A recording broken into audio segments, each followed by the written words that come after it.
One of the first steps that I took as the dramaturg for Romeo and Juliet was actually going back to the text because, Romeo and Juliet has at least 3 different versions. I think, that really informed deep, textually based approach to work.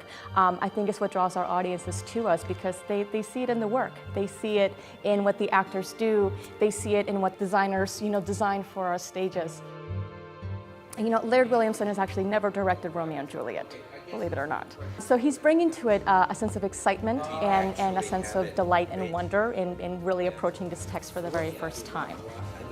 Romeo and Juliet is Shakespeare's best known and most performed play, and there's a reason for that. There is, something so eternal about young love because it really speaks to who we are as human beings. And I think Shakespeare has really captured that in a way that I think few other artists have. But at the same time, that young love doesn't exist in a vacuum. It is rooted in the place in which it's born out of. We're actually going back to a historically grounded time period for our production. He's setting it in Alta California in the late 1840s. From the costumes to the music, the kinds of language that we're using.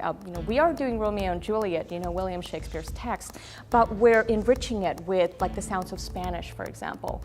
It's beautiful. The music is fantastic. That sense of life and color, and into that we integrate fight choreography because with Romeo and Juliet there are quite a number of street brawls.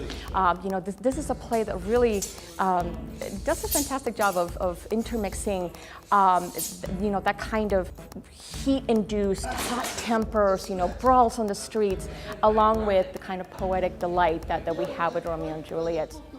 As a theater that specializes in Shakespeare, with Shakespeare as our middle name, we take seriously the chance to take on one of the master's greatest tragedies and the one that has, become such an icon in our popular culture. Romeo and Juliet was the first Shakespeare I ever saw. I try to imagine myself in the shoes of teenagers, kids who are seeing it for the very first time. Our Romeo and Juliet is going to be exciting, it's going to be young, it's going to be vibrant, there'll be music, there'll be dance, all executed to perfection by our amazing cast.